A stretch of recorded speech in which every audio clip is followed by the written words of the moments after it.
Salam sejahtera untuk kita semua. Jumpa lagi dengan saya Pak Paul Tukan. Dan di kesempatan ini coba memaparkan materi terkait mengenal lingkaran.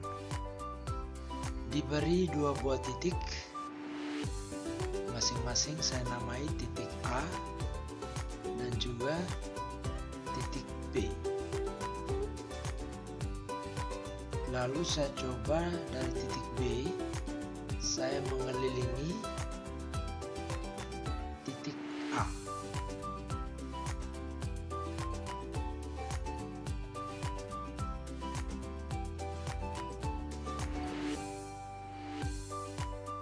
Oke, sementara cukup di situ.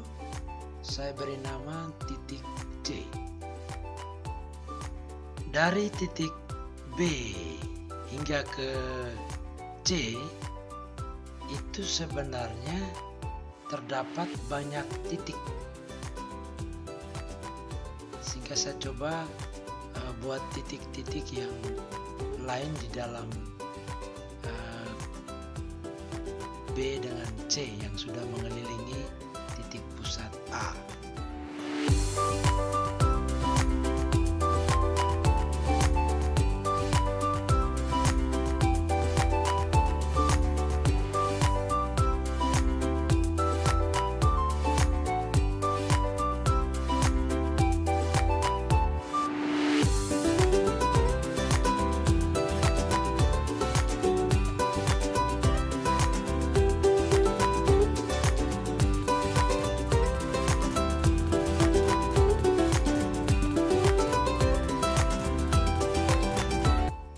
Proses ini menegaskan bahwa ada banyak titik yang mengelilingi titik pusat A ini. Jadi tadi tidak hanya titik C dan B, tapi ada banyak titik yang tentunya dari titik A ke banyak titik itu mempunyai jarak yang sama.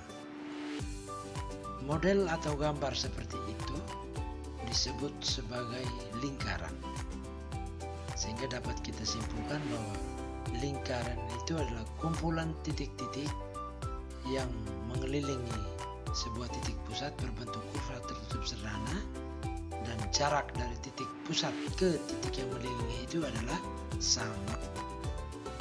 Selanjutnya kita akan mengenal unsur-unsur dari lingkaran yang barusan kita gambar tadi. Saya akan coba menghubungkan sebuah titik pada keliling lingkaran, yakni titik B ke titik A. Nah, ruas garis yang menghubungkan kedua titik tersebut itu saya beri simbol R, atau biasa disebut dengan radius, atau lebih ini lagi biasa orang sebut dengan jari-jari. Jadi ruas garis antara A ke B itu disebut jari-jari. Begitu juga A ke B3. Begitu juga ruas garis A ke B5. Begitu juga ruas garis A ke B7. Begitu juga ruas garis A ke B8. Yang model seperti itu disebut sebagai jari-jari. Pada gambar ini saya namakan ada R, ada R1, ada R2, ada R3, ada R4. Yang mana itu semuanya disebut dengan jari-jari.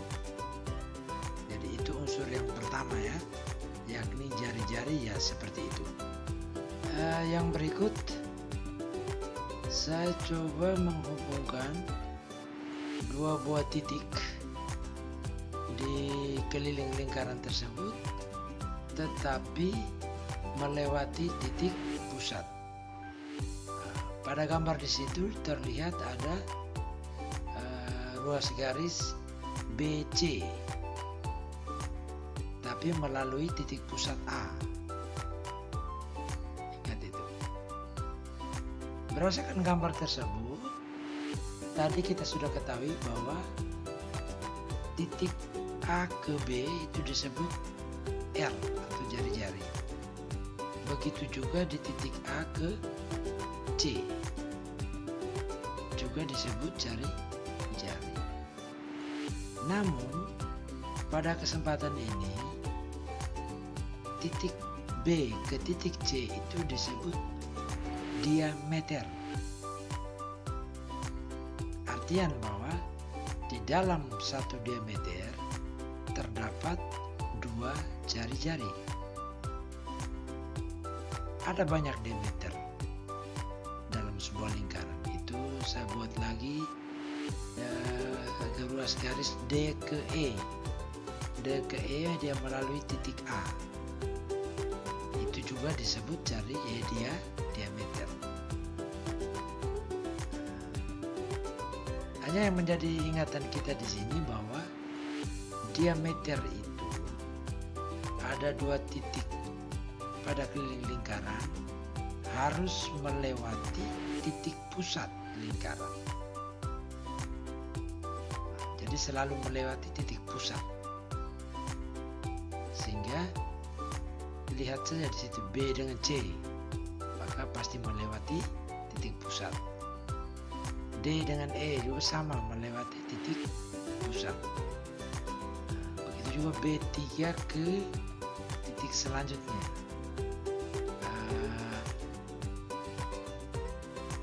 Saya geser dulu ya ke titik F, B3 ke F, diameter juga. Dari titik G ke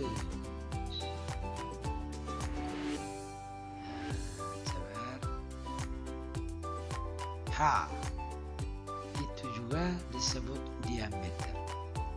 Artinya di sini selalu melewati titik pusat daripada lingkaran tersebut, sehingga itu disebut sebagai diameter.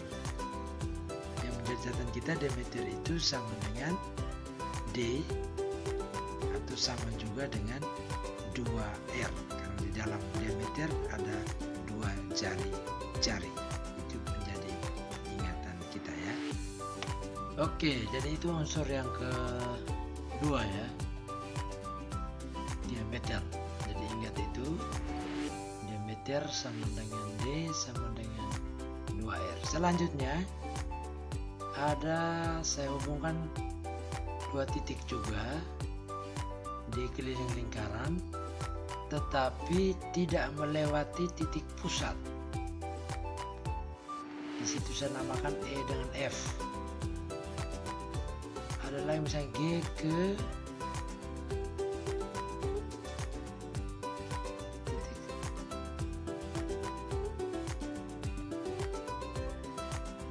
ya, E ke F sudah, G ke H. Itu juga tidak melewati titik pusat.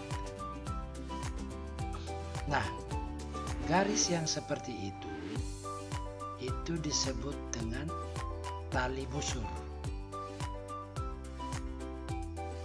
Misalnya G ke, ya itu juga. Tadi G ke I, terus E ke C. Nah, dia dikatakan tali busur yaitu karena dia berhadapan dengan busur kecil dan juga busur besar.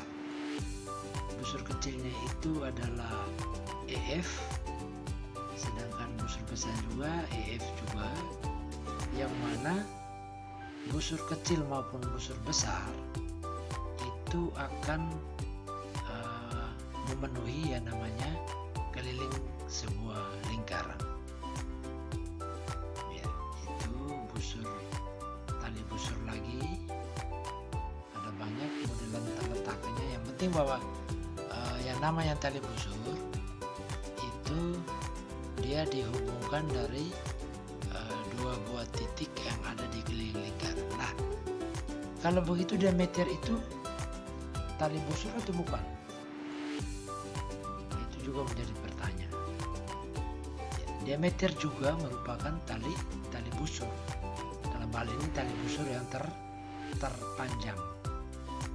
Dari kumpulan tali busur yang ada, maka diameter lah yang merupakan tali busur yang terpanjang. Oke. Jadi itu ya, itu beberapa tali busur yang saya sajikan di situ. Itu bisa menjadi gambaran Anda untuk mengenal. Nah, itu tali busur kecil, sedangkan busur besarnya yaitu ditunjukkan. Jadi ada busur kecil dan ada busur besar.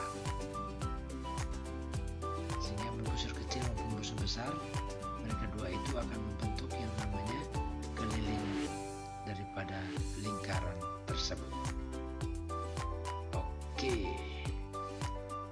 Jadi itu unsur yang ketiga dari sebuah lingkaran, yakni namanya tali busur. Kita akan lihat unsur-unsur yang lain. Yang berikut ini juga berupa ruas garis. Itu sebuah titik saya hadirkan di tali busur. Saya akan hadirkan sebuah titik di tali busur. Lalu titik tersebut akan saya hubungkan ke titik pusat lingkaran. Saya hubungkan, misalnya ruas garis A ke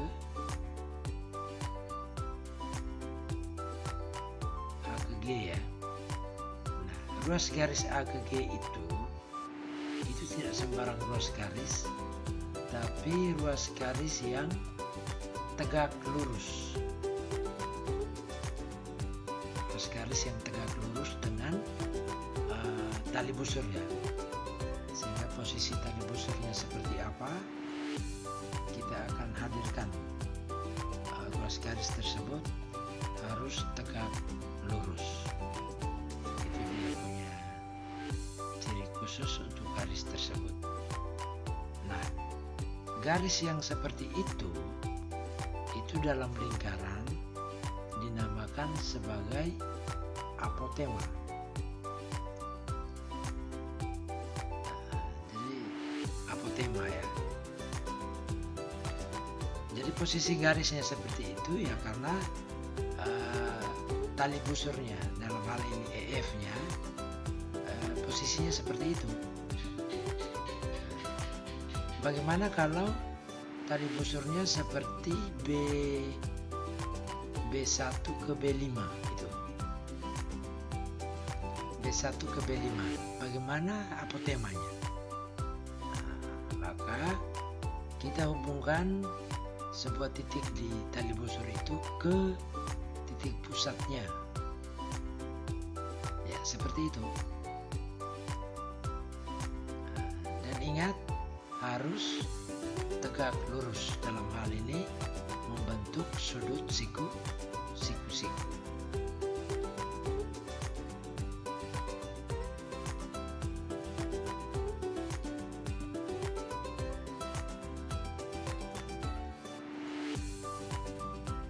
Ya, sekali lagi, sehingga ruas garis seperti itu yang disebut dengan apotema. Dia tidak sampai ke keliling lingkaran. Dia hanya sampai di tali busur saja. Oke, jadi itu unsur yang keempat yang dinamakan apotema.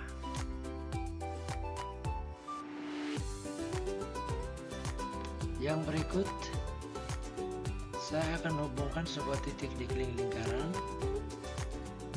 B5 ke A, lalu B4 ke A. Jadi ada dua jari-jari.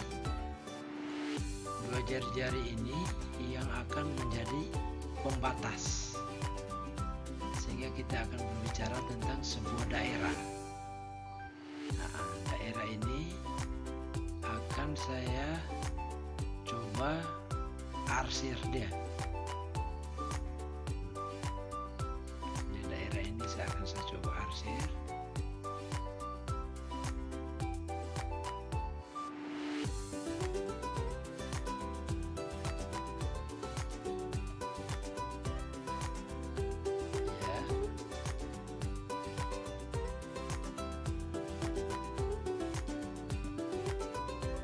Sehingga dalam lingkaran, daerah yang searsir ini itu disebut sebagai juring. Dalam hal ini juring kecil ya. Juring besarnya itu yang tidak diarsir. Sehingga kalau juring kecil diarsir, sedangkan yang tidak diarsir ini akan tetap membentuk lingkaran juga. Nah, jadi ingat, dibatasi oleh dua jari-jari, lalu diarsir. Nah, itu dinamakan juring kecil, sedangkan juring besarnya yang tidak diarsir. Kemudian kita lihat yang lain. Saya coba arsir di daerah yang lain, misalnya di A ke B7 dengan A ke C. Dua jari-jari ini yang menjadi pembatas. Ya. Ini namanya juring.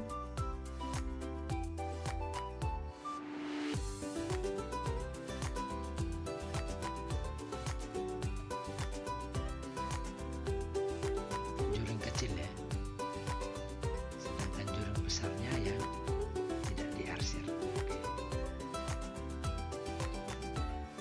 Lalu tetap berhadapan dengan busur kecil ya.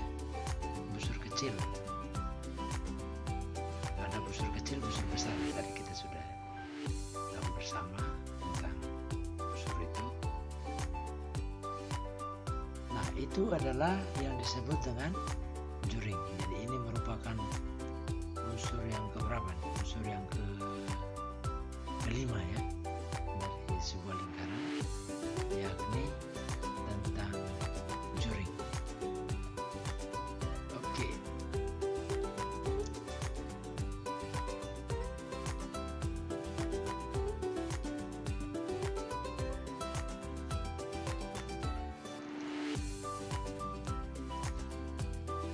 Kita akan lihat unsur yang lain.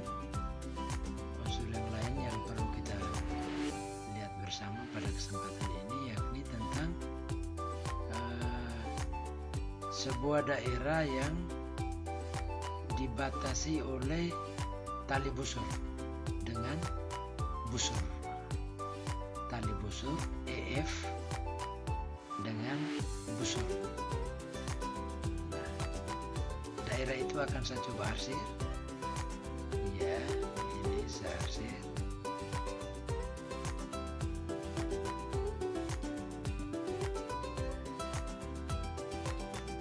Nah, daerah itu dalam lingkaran itu disebut tembereng. Daerah itu disebut tembereng. Dia berbeda dengan juring tadi ya. Juring tadi juga daerah, cuman dia dibatasi oleh dua jari-jari, sedangkan yang satu ini, tembereng ini dibatasi oleh tali busur. Tali busur dengan busur kecil. Selain itu kita juga bisa buat tembereng yang lain.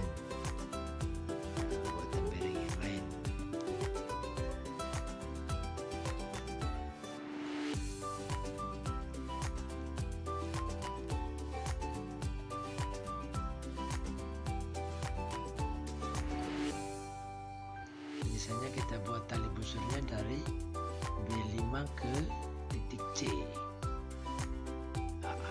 sehingga daerah yang dibatasi oleh tali busur B5 dengan C dengan busur kecilnya itu juga disebut dengan tembereng, atau juga bisa yang lain juga. Bisa kita buat sendiri model tembereng-tembereng yang lain.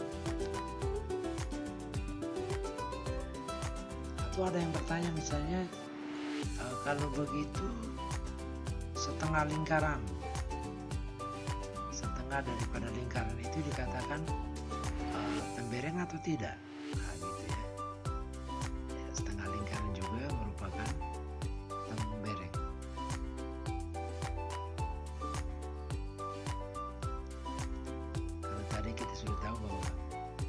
busur yang terpanjang itu adalah diameter lingkaran, sehingga daerah yang dibatasi oleh tali busur terpanjang itu juga disebut dengan tembereng. Oke, itu unsur yang keenam. Kita lihat lebih lanjut unsur-unsur yang tinggal satu lagi, unsur tentang sudut pusat ya, unsur tentang sudut pusat. Ngomong tentang sudut pusat, maka akan dilihat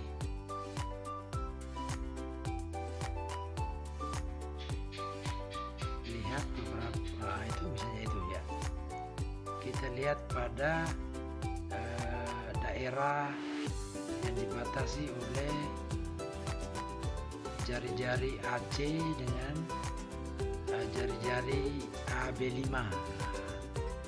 Itu sudut, bentuk sudut juga ya. Yang mana dari gambar ini sudut pusatnya itu yang ada di tengah itu ya, yang apabila dijumlahkan itu akan membentuk sebuah lingkaran ya. Sebuah lingkaran dalam hal ini berjumlah 360 derajat. Oke, itu sudut pusatnya. Nanti akan kita lihat lebih khusus terkait sudut pusat di materi berikutnya.